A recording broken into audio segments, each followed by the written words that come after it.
저는 여러분과 함께 오늘 그리고 한 번 더 성찬에 대한 말씀, 이것을 행하여 나를 기념하라 라고 전해주신 고린도전서 11장의 말씀을 갖고 은혜를 나누려고 합니다. 제가 원래 고린도전서를 강해할 때는 성찬을 약 4번 정도 설교를 했습니다. 굉장히 중요하더라고요. 근데 제가 그래서 이거를 한 번에 설교를 하려고 요약을 했는데, 여러분 아시죠? 공부를 잘하는 사람이 요약도 잘하거든요. 저는 좀 안 되나 봐요. 그게 공부를 잘 못해서 그런지 이게 요약이, 그리고 제 욕심이 이거는 다시 한번 여러분들이 꼭 제대로 들었으면 좋겠다, 이것이 우리의 성찬에 대한 분명한 어떤 고백이 되었으면 좋겠다라는 마음으로 오늘 말씀을 준비하게 되었습니다. 초대교회가 갖고 있는 교회의 모습들, 예수님께서 이제 초대교회를 세우시기 위해서 주신 예배의 모습들과 여러 모습들 중에서 다른 모든 종교와 구별될 수 있는 것 중에 하나가 바로 성찬식입니다. 유대교는 제사를 지내면서 음식을 나눈 그러한 전통이 조금은 있습니다. 그러나 성찬식에 와서는 전혀 다른 개념에서의 음식을 나누고 바로 그 일을 행하는, 예배 가운데 그 일을 행하게 되었습니다. 그래서 이 성도들에게 오늘 이 고린도전서 말씀은 무엇을 얼마만큼 먹느냐, 무엇을 먹느냐, 이게 중요한 게 아니라 정말로 성찬의 본질과 우리가 지켜야 하는 것은 예수님이 우리를 위해 죽으셨음을 기념하라는 겁니다. 저는 그래서 이 말씀이 부활절을 준비하는 우리에게 딱 맞는 말씀이라고 생각을 합니다. 그래서 이 말씀이 귀하고 여러분에게 성찬의 은혜가 있어야 합니다. 성찬을 사모하고 성찬의 감격이 있고, 왜 성찬 뭐 안 해도 똑같은 예배 아니야 라고 생각하실 수 있겠지만, 왜 우리가 그럼에도 불구하고 성찬을 하는지에 대해서 분명한 고백이 있어야 된다는 거죠. 지금까지 성찬의 역사 속에서 성찬을 행하는 방식들은 조금씩 바뀌어 왔습니다. 빵도 우리는 지금 카스테라 잘라서 주잖아요. 그 언제적부터 했는지 모르겠는데, 제가 죄송한 것 중에 하나는, 제가 어렸을 때는 우리 명성교회 개척교회 때는 제가 일을 많이 도왔어요. 제가 카스테라 잘랐어요. 생각해 보세요. 초등학생, 중학생이 그때 같이 부모님 도와서 성찬을 준비를 하는 거죠. 지금은 제가 초등학생이 도와서 돌아준다, 넌 애들은 저리 가라예요. 오직 교육자들만, 아주 우리 교회가 제대로 자리를 잡은 다음부터는 오직 교육자로만 아주 거룩하게 준비를 하거든요. 그러면 저희 개척하고 1년, 2년 됐을 때 성찬하신 분들은 그 효력이 없겠네요. 그렇지 않다라는 거죠. 빵도 바뀌고 자르는 사람도 바뀌고 모든 것들이 바뀌어도 이것이 아무 영향력이 없는 것이 뭐냐면, 그것을 하는 이유가 바로 예수 그리스도께서 우리를 위해 죽으심을 기념하기 때문입니다. 포도주를 마시냐 포도주스를 마시냐, 그 배합이 얼마여야 하느냐, 포도주스와 포도주의 배합은 여러분 어느 정도가 맞다고 생각하십니까? 이걸로 싸우면요, 우리는 영원토록 싸울 수 있습니다. 9대1이냐, 7대3이냐, 6대4냐, 아니면 눈 감고 부어야 한다, 별의별 게 다 나올 수 있고, 포도주스를 먹어야지 왜 포도주를 주느냐, 여러분 드셔보셨죠? 우리 기억이 감감해요. 왜냐하면 코로나 때문에 성찬식을 못 해가지고 기억이 감감한데, 마시면 톡 쏘는 맛이 있어서 머리가 땡 합니다. 그런 사람들은 할렐루야. 평소에 술 안 드시는 분들, 드셨는데 입이 달아요. 좀 더 먹고 싶고, 이게 정말 내 입에 착착 다가오는 거죠. 몰래 한 컵을 더 따로 챙긴다든지 이러는 분들은 하나님께서 또 다른 유전자를 주신 거죠. 다 우리는 다른 방식의 성찬을 합니다. 그러나 우리가 영원토록 변치 않는 것이 있는데, 그것은 바로 이것을 통해서 우리가 예수 그리스도의 죽음을, 우리를 위해 죽으심을, 우리를 위해서 살이 찢기심을, 우리를 위해서 피를 쏟으심을 우리가 기억하자라는 거죠. 제가 2년 정도 전에 헝가리 개혁교회 어머니 교회라고 할 수 있는 너치 템플럼 교회에 간 적이 있습니다. 거기 가서 말씀을 전하고 이 칼빈 시대의 강대상처럼 저는 정말 신기했어요. 이렇게 뒤로 돌아서 2층으로 올라가서 위에서 나옵니다. 뻐꾸기 시계처럼 나옵니다. 제가 뻐꾸 가면서 나와가지고 그 위에서 강단에서 원로 목사님께서도 아마 설교를 거기서 하신 걸로 제가 기억하고, 가자마자 저한테 제일 먼저 자랑하는 게 원로 목사님 사진 보여주면서 여기 오셨다, 먼저 오셨다, 너는 나중된 자다 라고 하면서 얼마나 그 자랑스럽게 보여주셨는지 몰라요. 아마 그때 원로 목사님도 성찬을 집례하셨을 겁니다. 저도 그날 성찬을 집례하는 영광을 받아서 그분들의 가운을 입고 그분들이 갖고 있는 빵을 갖고 나눠주고, 그 다음에는 그 헝가리 지역에 토카이 지역이라는 특별한 지역이 있는데 거기 와인이 굉장히 유명하대요. 근데 그 지역이 바로 그 지역이라서 그 토카이 와인을 갖고, 색깔이 조금 달라요. 이 컵에 따라서 이것을 한 분씩 앞으로 나올 때마다 제가 이것은 주님의 피입니다 말씀드리고, 그분이 드시고 제가 또 받아서 닦고, 이 일을 계속하면서 수백 명이 성찬에 참석하는 굉장히 큰 기쁨을 누렸어요. 자, 만약에 우리가 그것만이 진리이다라는 생각을 갖고 그 방식으로 모든 분들이 줄 서서 나와서 한 입씩 드시고 또 닦고 한 입씩 마시고 그렇게 된다면 우리 예배는 4시간 걸려도 끝나기가 쉽지 않을 것이고, 그래서 성찬의 문제는 이 방법만이 맞다가 아니라 우린 점점 더 본질로 가야 합니다. 예수님의 죽으심을 기념하느냐. 그래서 외형적으로 옳고 그름, 물론 분명한 기준은 있습니다. 이게 빵이나 포도주가 아닌 것으로 대체할 수는 없겠죠. 그러나 그 이상의 것으로 싸울 필요는 없습니다. 특별히 제가 이렇게 구차하게 좀 길게 말씀을 드리는 이유는 우리가 코로나 시대에 벌써 성찬을 못한 지가 1년이 넘었기 때문입니다. 아마 그러면 여러분 중에는 자, 성찬을 이렇게 오랫동안 안 해도 괜찮은 거냐? 라는 질문을 갖고 계신 분들도 계실 거고, 또 성찬을 그러면 집에서 지금 현재 유튜브로 예배를 드리시는 분들이 몇천 명이 되시거든요. 주일날은 몇만 명이 유튜브로 예배를 드리거든요. 그러면 가정집에서 저희가 예를 들어서 성찬 키트를 나눠드리고 떡과 포도주를 나눠드린 다음에 그러면 제가 여기서 집례를 하고 가정에서 먹어도 되느냐, 이 굉장히 복잡한 문제가 있습니다. 먼저 제가 우리 교회의 입장, 저희가 특별히 여기에 대해서 뭐 토론을 한 적은 없지만 입장을 말씀드리자면, 온라인 성찬은 가능하지만 여전히 많은 문제점을 갖고 있습니다. 자, 온라인 예배는 가능하지만 문제점이 많지는 않습니다. 그리고 예배는 우리가 절대로 포기할 수는 없는 것입니다. 예배는 반드시 지켜야 합니다. 할렐루야. 그냥 올해 한 번 드리고 내년에 한 번 드리고의 개념이 아니라, 예배는 모든 예배가 살아있는 예배고 그 예배를 하나님께서 기뻐 받으시기 때문에 우리가 당연히 예배를 지켜야 합니다. 그래서 온라인 예배는 굉장한 당위성을 갖고 있어요. 신학적으로도 하나님께서 어디에서든지 예배를 받으신다는 신학이 바탕하고 있기 때문에 우리의 자세가 너무 흐트러지지만 않으면 지금 현재 여기서 예배 드리시는 분이나 그리고 집에서 예배 드리시는 분이나 차에서 혹은 직장에서 예배 드리시는 분이나 똑같은 은혜를 받을 수 있습니다. 물론 저는 당연히 현장의 예배가 더 좋다라고 믿습니다. 그러나 온라인 예배도 충분히 신학적으로 가능한 거예요. 그러나 다시 말씀드리지만 성찬은, 온라인 성찬에 굉장히 많은 문제점들이 있습니다. 성찬은 교회가 하나님 앞에서 예수 그리스도의 임재 속에서, 할렐루야, 한 식구됨을 우리가 말하는 것이거든요.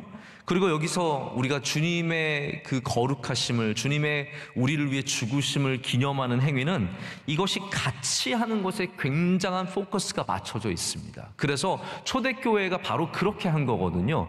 초대교회가 이게 기념하는 것만 중요한다면 이렇게 생각해 보시면 돼요. 너 그냥 이거 집에 가져와서 먹어, 이래도 되는 거잖아요. 초대교회가 바울이 고린도 교회에게 이 말씀을 전하면서 너희가 이렇게 먹을 것 가지고 싸울 거면은 물론 나중에 그 비슷한 말을 하긴 하지만 그냥 집에 가서 포도주와 빵을 먹어라. 그리고 예수님을 기념하라. 라고 하면 되는 문제예요. 그런데 아무리 이러한 문제가 있었고 어려움이 있었지만 초대교회는 함께 모여서 떡을 떼고 포도주를 먹는 것을 굉장히 중요하게 여겼습니다. 포기할 수 없는 것. 그래서 저는 이번에도 굉장히 좀 생각을 해봤어요. 왜냐하면 광림교회 같은 경우에는 온라인 성찬을 이미 여러 차례 했어요. 자, 그러면 광림교회는 잘못된 교회냐? 저는 그렇게 말하고 싶진 않아요. 어떻게 보면 굉장히 또 앞서 나가시는 분들이고 훌륭하게 그 일을 감당하시는 분들이지만 우리 교회는 좀 더 논의가 필요합니다. 우리 교회는 좀 더 논의가 필요하기 때문에 저는 아직까지 성찬은 온라인으로 할 계획은 없습니다. 그러나 자, 오늘 말씀을 들으면서 여러분께서 성찬의 은혜를 누리시기를 축복합니다. 자, 성찬이 어떠한 문제가 있냐면요, 이런 거죠. 17절 말씀 우리가 읽진 않았지만 17절 말씀 한번 보시면 좋겠습니다. 여기 이렇게 말하고 있습니다. 다 함께 읽겠습니다. 내가 명하는 이 일에 너희를 칭찬하지 아니하나니 이는 너희의 모임이 유익이 못되고 도리어 해로움이라. 아멘. 자, 보십시오 여러분. 성만찬으로 모였는데 그것이 유익이 되지 않고 오히려 해롭대요. 여러분 이게 이해가 가십니까? 그러니까 우리가 이런 식이죠. 마치 예배를 하러 모였는데 너희의 예배 모일수록 너희는 더 해롭다라고 말하는 것과 지금 똑같은 상황이라는 거예요. 왜 그러냐 하면 그들이 진정한 성찬이 아니라 그들이 만들어낸 가짜 성찬을 하나님께 드리고 있었기 때문에 이것이 이제 특별한 건 뭐냐면 오히려 해롭다라고 말을 하는 거예요. 자, 이거에 대해서 우리가 분명히 이해를 할 필요가 있습니다. 누구나 가짜를 하나쯤은 갖고 있으세요. 여러분의 집에 뒤져보면은 이거 진짜인가 가짜인가? 가짜 맞습니다.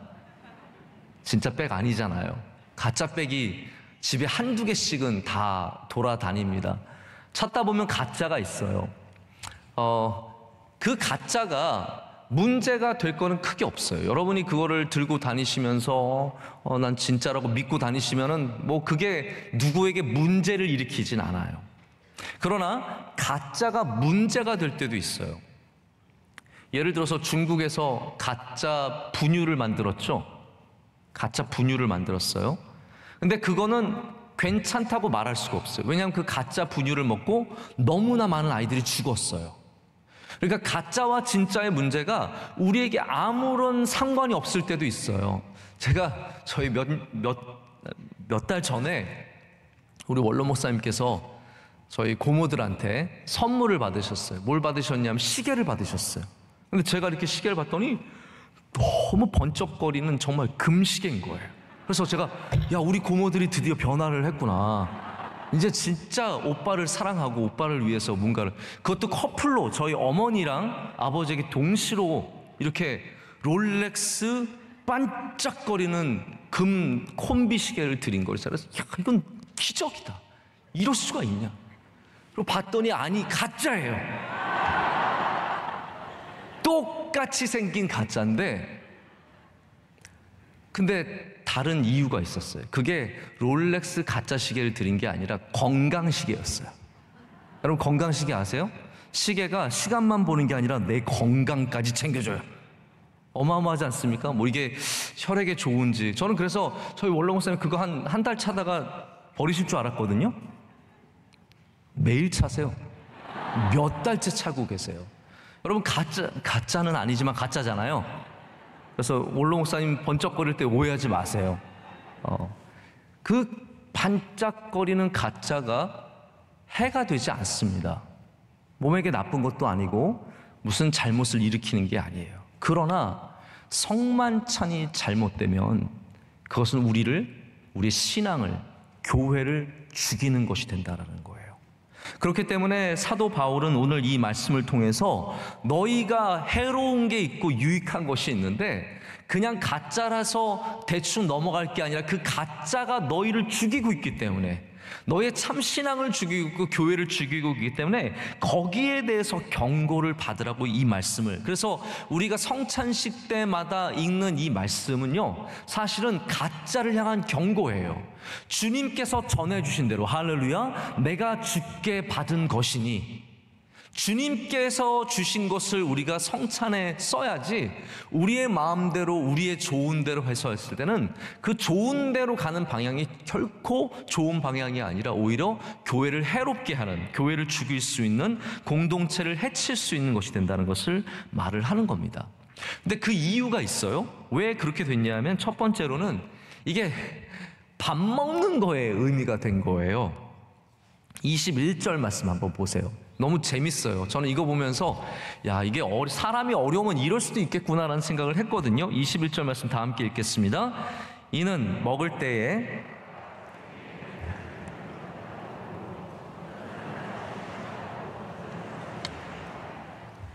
자, 보세요, 여러분.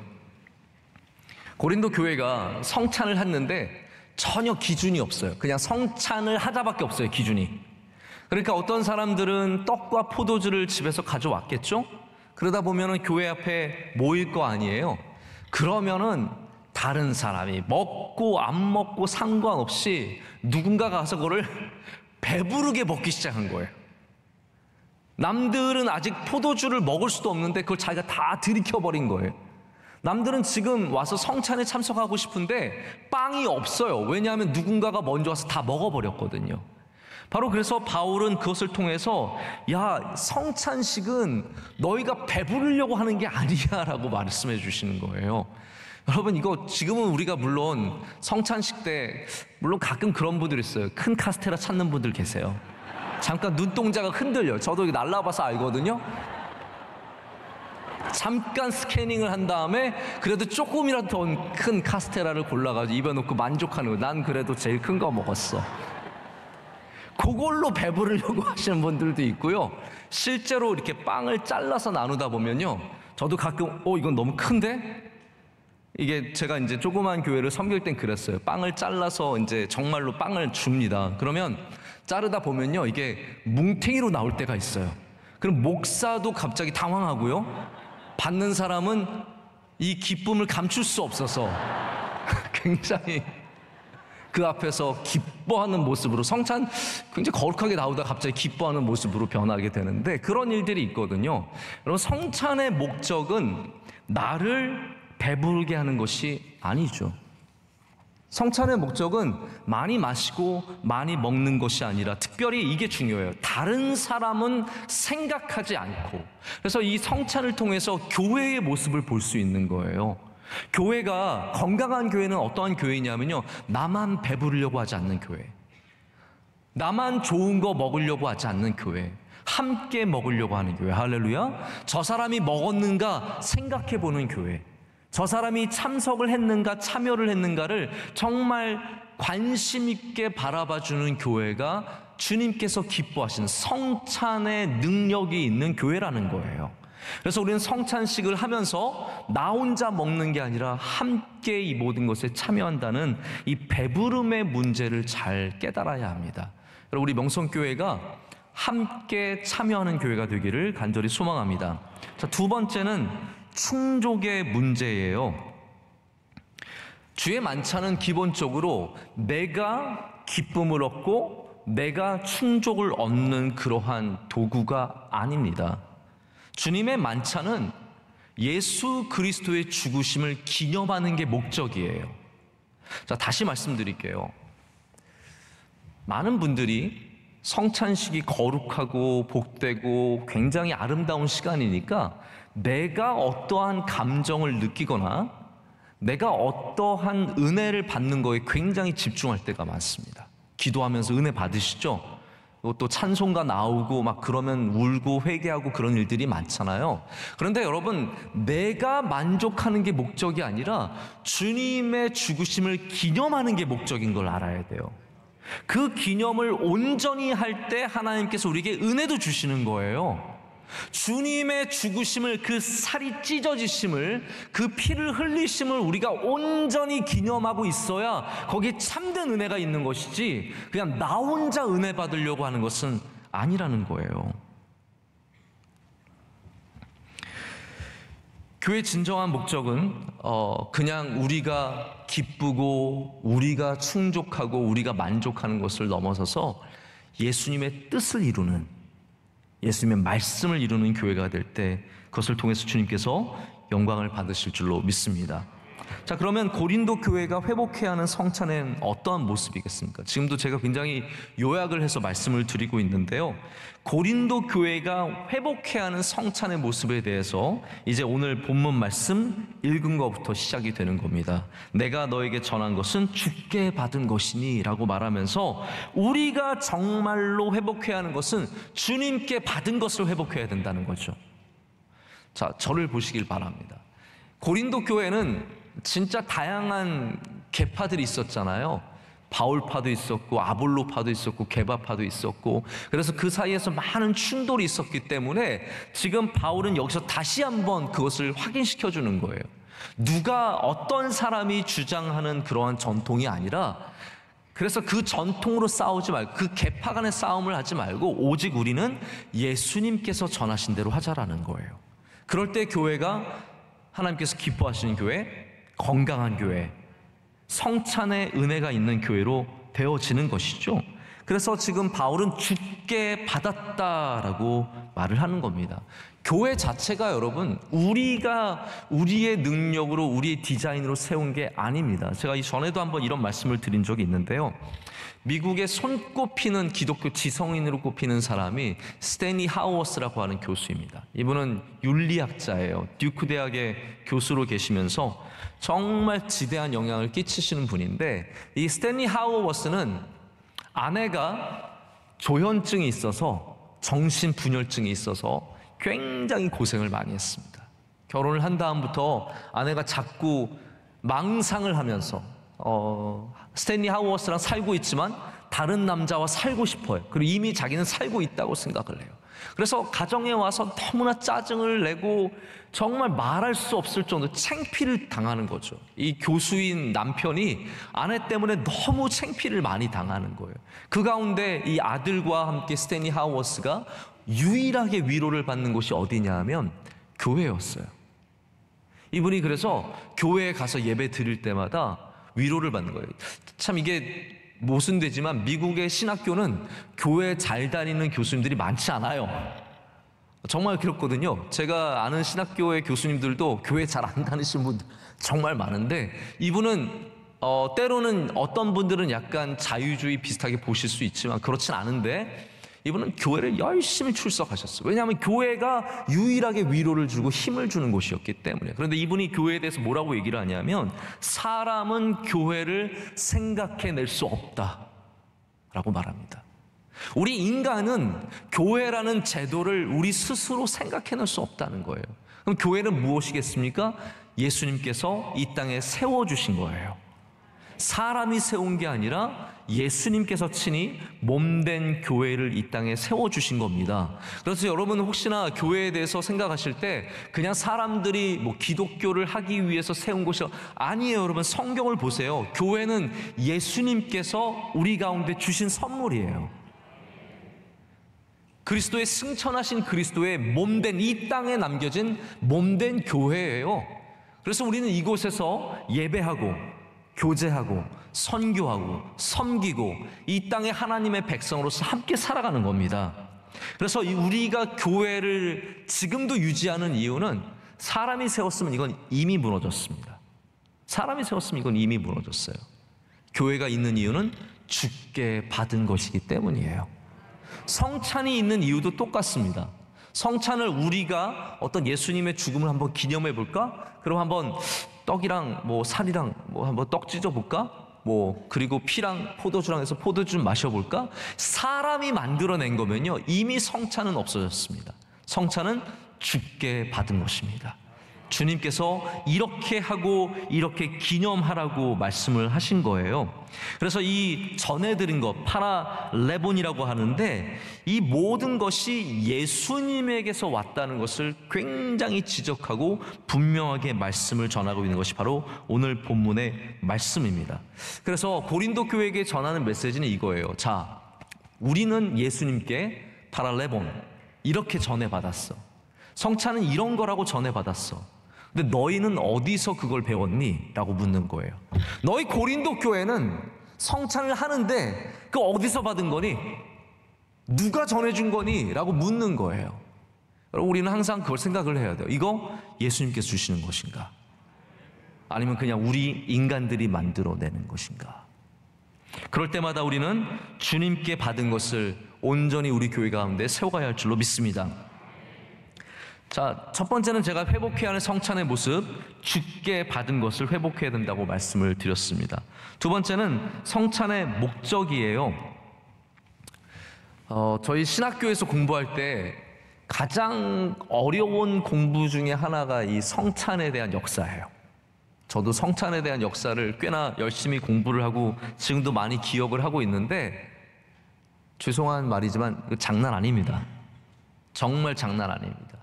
카톨릭도 초대교회 때 이 성찬에 대한 문제로 어마어마한 논쟁들이 많이 있었고, 이것에 대해서 지금도 사실은 많은 논쟁을 하고 있어요. 뭐 논쟁거리 중에 뭐 언제, 예를 들어서 카톨릭은 화채설이라고 해요. 화채설. 이런 거 관심도 없으시죠?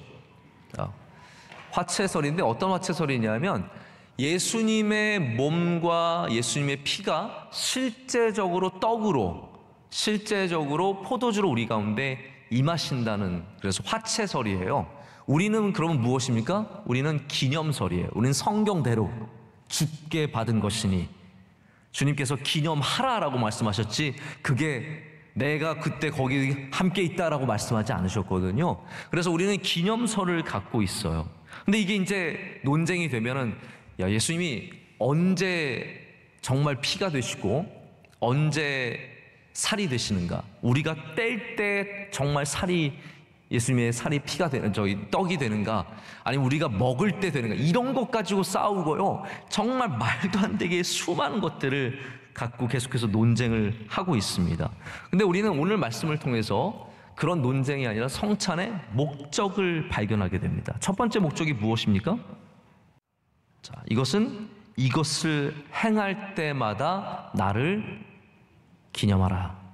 그것이 바로 성찬의 첫 번째 목적입니다. 두 번째는 26절에 나오듯이 그가 오실 때까지 전하는 것입니다. 자, 이 두 가지만 제가 좀 말씀을 드리려고 해요. 첫 번째는 바로 예수님의 죽으심을, 예수님의 우리를 위해 죽으심을 기념하는 일입니다. 예배도 똑같아요. 여러분, 우리는 예배를 통해서 먼저는 전능하신 하나님 앞에 엎드려서 하나님을 경배하고 하나님의 말씀을 받는 그런 예배를 드립니다. 하지만 우리 기독교의 예배는 독특한 의미를 갖고 있어요. 우리가 주일날 예배를 드리잖아요. 초대교회가 주일날 예배를 드리기 시작한 것은 유대인들이 안식일을 지나서 드리기 때문이기도 했지만, 정말로 더 중요한 의미는 예수님의 부활, 바로 예수님의 십자가의 죽으심과 부활을 기념하기 위해서 더욱더 그들이 주일날 예배를 드리기 시작을 한 겁니다. 그렇기 때문에 우리의 드리는 예배, 오늘 우리가 주일날 드리는 예배는 하나님 앞에 경배하는 것과, 할렐루야, 우리 하나님의 창조물들로서, 하나님의 백성들로서 마땅히 하나님을 경외하고 경배하는 그 일과 함께 예수 그리스도의 죽으심과 부활을 함께 기념하는 거예요. 그래서 우리가 부활절은 1년에 한 번밖에 없지만 매 주일이 부활의 메시지가 있다라는 거예요. 바로 그 안에 하나님께서 우리를 위해서 독생자 예수 그리스도를 이 땅에 보내주셨고, 그가 바로 우리를 위해서 십자가에 달려 돌아가셨고, 바로 예수님께서 우리를 위해서 부활하셨다는 사실을 다시 한번 기념하는 겁니다. 자, 여러분, 근데 기념이라는 말을 뭐라고 생각하세요? 기념이라는 것은 셀러브레이션, 막 축하하는 것도 있지만요, 더 중요한 게 무엇입니까? 기억을 하는 거예요. 기억을 하는 것. 우리 사람들은 기억력이 정말로 별로입니다. 참 별로입니다.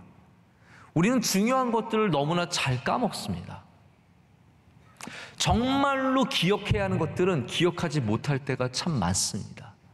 그리고 신앙생활을 하면 할수록 사실은 우리가 정말로 중요한 것들을 까먹을 때도 참 많습니다. 그래서 예수님께서는 우리에게 기념하라라고 말씀하시지만 동시에 그것을 영원토록 기억하라라는 말씀을 하시는 거죠. 우리 그래서 성찬을 할 때마다 맞아, 예수님께서 나를 위해 이렇게 살이 찢기셨지를 기억하는 거예요. 맞아, 예수님께서 나를 위해 이렇게 피를 쏟으셨지를 기억을 하는 겁니다.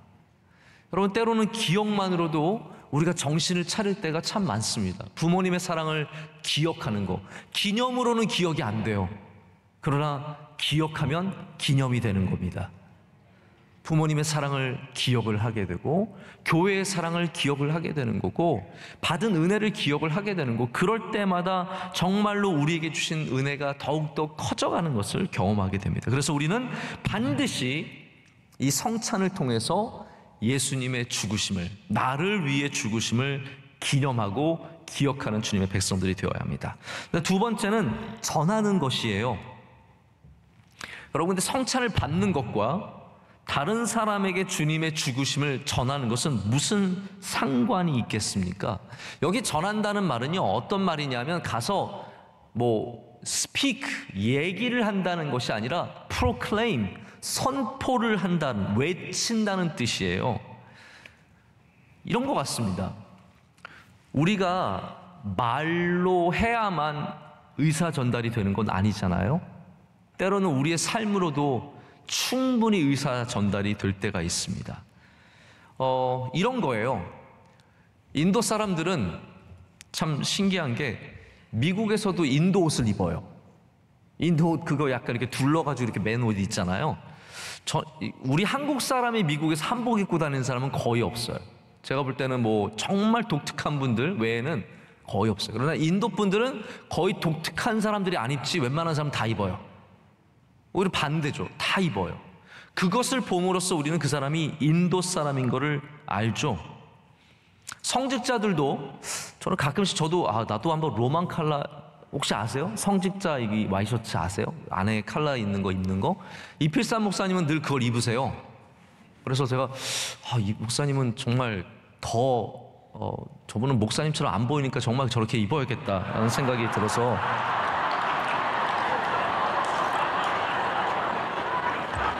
저는 너무 목사처럼 보이기 때문에 넥타이를 매든 뭘 입든 다 목사로 봐서 상관이 없는 거죠. 우리가 말을 해야, 내가 예수님 믿어요 말을 해야 예수님 믿는 사람으로 보면 그건 한계가 있는 겁니다. 우리의 삶을 통해서 내가 예수님 믿는 것을 보여줘야 됩니다.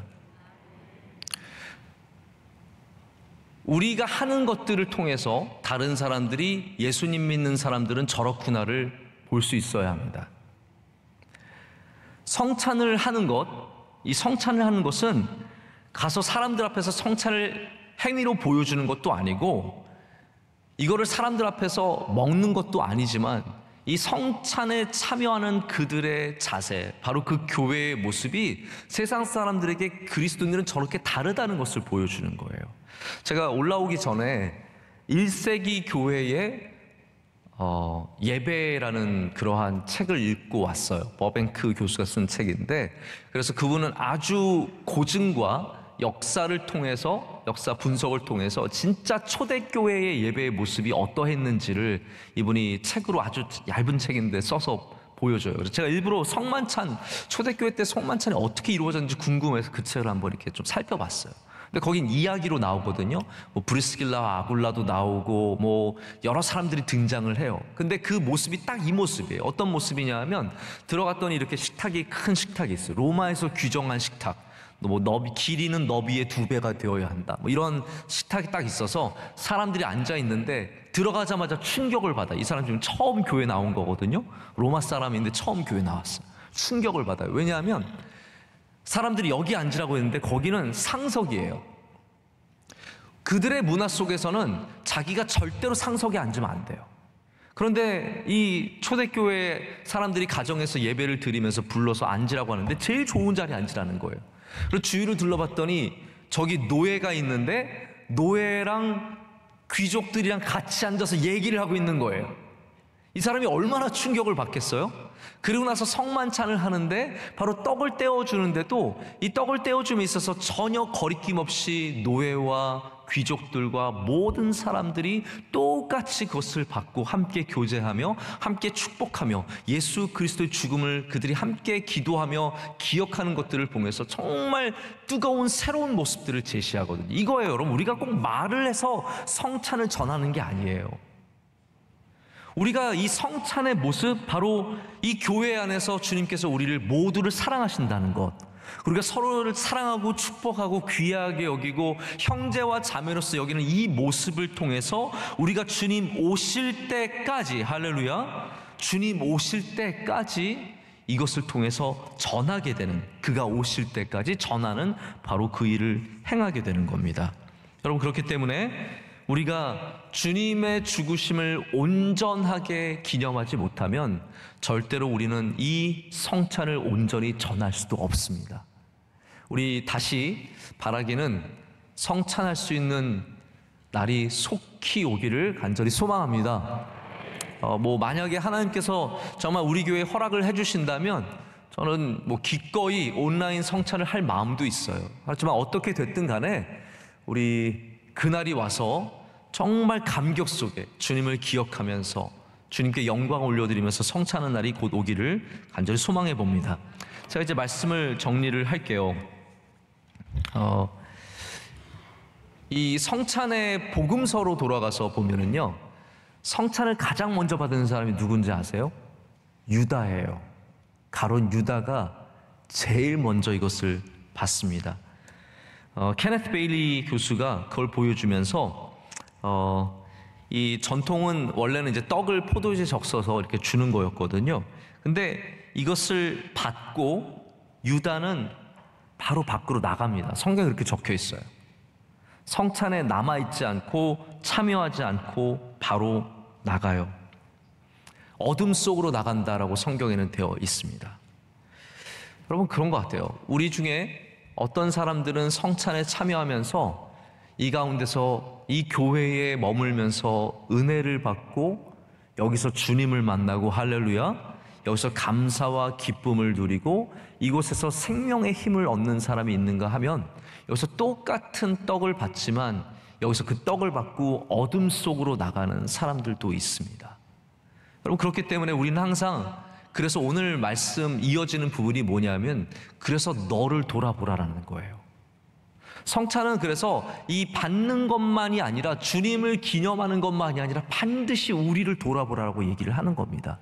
우리를 돌아봐야, 내가 유다인데 받고 나서 어둠 속으로 나갈 사람이면 그걸 돌아봐서 다시 어둠에서 머물지 말고 다시 교회 안으로 들어오라는 거죠. 그 분별하는 것, 그 돌아보는 것이 이 성찬의 정말 중요한 목적임을 오늘 말씀은 또한 우리에게 알려주고 있습니다. 여러분, 하나님은 우리를 부르십니다. 할렐루야. 주님의 식탁으로 부르십니다. 그래서 성경의 일관적인 이 목소리는 뭐냐 하면 항상 지치고 힘든 자들, 배고픈 자들 다 내게로 오라는 거예요. 너희 목마른 자라 다 내게로 와라. 값없이 와서 물을 마시라고 말씀을 해주십니다. 할렐루야. 하나님은 항상 목마른 자들을, 그리고 굶주린 자들을 주님 가까이 불러주세요. 그리고 세상의 헛된 것으로 채우지 말고 하나님의 은혜로, 하나님의 말씀으로 채울 것을 말씀하고 계십니다. 이스라엘의 잔치는, 지금 오늘 고린도 교회가 보여주는 문제는 뭐냐 하면 이 고린도 교회의 잔치와 이스라엘의 잔치가 비슷한 모습이에요. 성찬의 모습이 똑같은 모습이에요. 하나님이 계시지 않는, 자기들의 배부름과 자기들의 충족을 위해서 파티가 열려진 그러한 모습을 보여주시는 거죠. 예수님은 항상 예수님 없는 파티를 멈추십니다. 그리고 다시 그곳에 가셔서 변화를 주셔서 새로운 포도주를 우리에게 주시고, 할렐루야, 새로운 영을 주셔서 다시 깨어나게 하시죠. 여러분, 오늘 이 말씀을 통해서 우리는 다시 한번 성찬의 자리로 부르시는 주님의 음성을 듣기를 원합니다. 혹시 세상에서 굶주리고 세상에서 지치고 힘든 영혼들이 있다면 주님이 부르시는 그 자리로 나가서 우리 다시 한번 주님께서 나를 위해 죽으셨음을, 주님께서 나를 위해 찢기셨음을, 주님께서 나를 위해 모든 피를 다 쏟아내셨음을 기념하고 기억하고 우리의 예배와 우리의 선교와 우리 행하는 모든 것들로 이 세상에 전해서 우리 모든 주의 백성들, 이곳에 있는 모든 주의 백성들이 성찬의 은혜를 풍성히 누리기를 간절히 소망합니다.